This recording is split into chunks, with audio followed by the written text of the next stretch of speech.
पहलगाम हमले के बाद पीएम मोदी ने पाकिस्तान को सबक सिखा दिया है। पीएम मोदी ने बता दिया है कि भारत के खिलाफ आंख उठाकर देखोगे तो अंजाम बहुत बुरा होगा।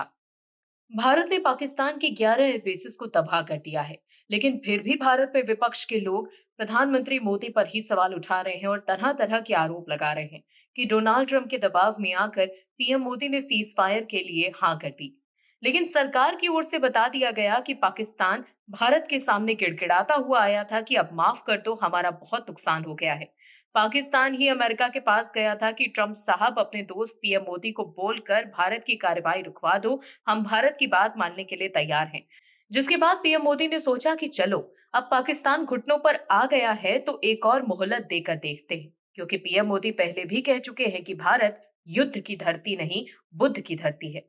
लेकिन कांग्रेस इस मुद्दे पर गंदी राजनीति करने लगी। लेकिन अब एक ऐसा वायरल वीडियो हुआ है जिसके बाद कांग्रेस बैकफुट पर आ गई है। वीडियो दिखाकर बीजेपी ने कांग्रेस को घेर लिया है।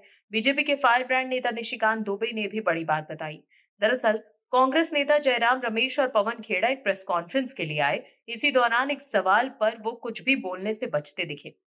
जब उन्हें इस सवाल का जवाब नहीं सूझा तो बस इतना कहकर पल्ला झाड़ लिया कि पार्टी जल्द ही इस सवाल का जवाब देगी।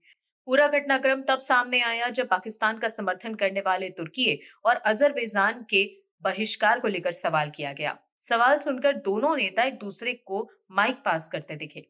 बीजेपी ने इस घटनाक्रम का वीडियो शेयर करते हुए कांग्रेस पर पलटवार किया।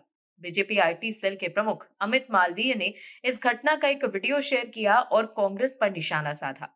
उन्होंने कहा कि कांग्रेस भारतीयों की भावनाओं के साथ नहीं चल पा रही है। मालवीय ने यह भी कहा कि कांग्रेस राजनीतिक रूप से खत्म होने और अलग थलग पड़ने के लायक है। दरअसल कांग्रेस की प्रेस कॉन्फ्रेंस में जब उनसे तुर्की और अजरबैजान के बहिष्कार पर सवाल किया गया तो जयराम रमेश और पवन खेड़ा ने जवाब देने से बचने की कोशिश की। बाद में खेड़ा ने मीडिया से कहा कि पार्टी जल्द ही इस सवाल का जवाब देगी। भारतीय जनता पार्टी ने इस मुद्दे को लपक लिया। मालवीय ने एक्स पर लिखा कि देश पाकिस्तान को तुर्की और अजरबैजान के समर्थन से गुस्से में है। इन देशों के साथ व्यापार और पर्यटन के बहिष्कार की मांग बढ़ रही है और आम नागरिक एकजुटता दिखा रहे हैं। लेकिन कांग्रेस पार्टी खुद को भारतीय लोगों की भावनाओं के साथ नहीं जोड़ पा रही। इसमें कोई आश्चर्य नहीं कि ये जनता से इतनी दूर हैं कि अपने राजनीतिक अंत और पूरी तरह से अलग थलग पड़ने के लायक हैं। वहीं बीजेपी के प्रहार के बाद जयराम रमेश और पवन खेड़ा ने बीजेपी पर पलटवार करते हुए कहा कि पीएम नरेंद्र मोदी और विदेश मंत्री एस जयशंकर को तुर्की और अजरबैजान पर सरकार का रुख स्पष्ट करना चाहिए, न कि विपक्ष को।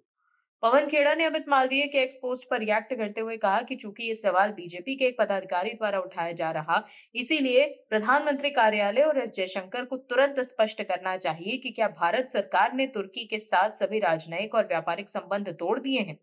भारत में उनका दूतावास भी बंद कर दिया गया है।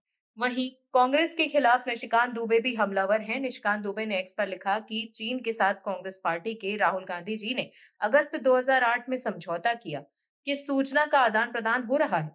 2012 में पाकिस्तान के साथ आसान वीजा समझौता किया, यानी कि मजे से आतंकी आए और हिंदुओं को चुन चुन कर मारे। तुर्की में कांग्रेस का कार्यालय 2019 में तब खोला जब धारा 370 कश्मीर के खिलाफ तुर्की विश्व में हमें बदनाम कर रहा था। इसे धतकरम कहते हैं। वहीं साल 2019 के एक पोस्ट को शेयर करते हुए निशिकांत दुबे ने एक्स पर लिखा कि ये दुर्गति है राष्ट्रीय कांग्रेस पार्टी की।